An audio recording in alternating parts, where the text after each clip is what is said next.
2 ಸಲ ಪ್ರಾಂಕ್ ಆಗಿದ್ದಕ್ಕೆ thank you so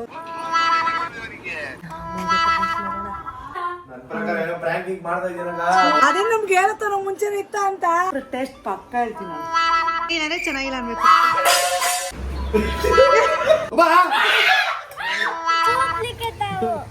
ಖಾರದ ಪುಡಿ ಆತರ ಏನಾದ್ರು ಹಾಕ್ಬಿಟ್ಟು ಏನೋ ಒಂದು ಡಿಶ್ ಮಾಡ್ಕೊಂಡ್ ಬಂದಿರ್ತೀಯಾ ಯುಕ್ತುಂಗು ಮಾಡ್ತೀನಿ hi guys welcome back to my channel. ನಾನು ನಿಮ್ಮ ಹಳ್ಳಿ ಮುತ್ತುರಾಜ್. ಎಲ್ಲರೂ ಹೇಗಿದ್ದೀರಾ? ಐ ಹೋಪ್ ನೀವೆಲ್ಲರೂ ಚೆನ್ನಾಗಿದ್ದೀರಾ ಅಂತ. ಒಂದು ಬೆಚ್ಚನೆಗೂಡಿರಲು ವೆಚ್ಚಕ್ಕೆಷ್ಟು ಹೊನ್ನಿರಲು ಇಚ್ಛೆ. ಇವತ್ತೇನು ಅಂತ ಹೇಳಿದ್ರೆ ನೀವೆಲ್ಲ ಕೇಳ್ತಾ ಇದ್ರಿ, ತುಂಬಾ ಜನ ಕೇಳ್ತಾ ಇದ್ರಿ ಸಣ್ಣ ಮನೆಗೂ ಪ್ರ್ಯಾಂಕ್ ಮಾಡಿ, ಎಲ್ರಿಗೂ ಪ್ರ್ಯಾಂಕ್ ಮಾಡಿ, ಪ್ರ್ಯಾಂಕ್ ವಿಡಿಯೋ ಮಾಡಿ ಅಂತ. ನಾನು ಸುಮ್ಮನೆ ಒಂದು ರ್ಯಾಂಡಮಾಗಿ ಒಂದು ಕಾನ್ಸೆಪ್ಟ್ ಇಟ್ಕೊಂಡಿದ್ದೀನಿ. ಏನು ಅಂತ ಹೇಳಿದ್ರೆ ಏನೋ ಸ್ಪೆಷಲಾಗಿ ಏನೋ ಟಿಫನ್ ಮಾಡಿದ್ದೀನಿ ಅಂತೇಳಿ ಇದರಲ್ಲಿ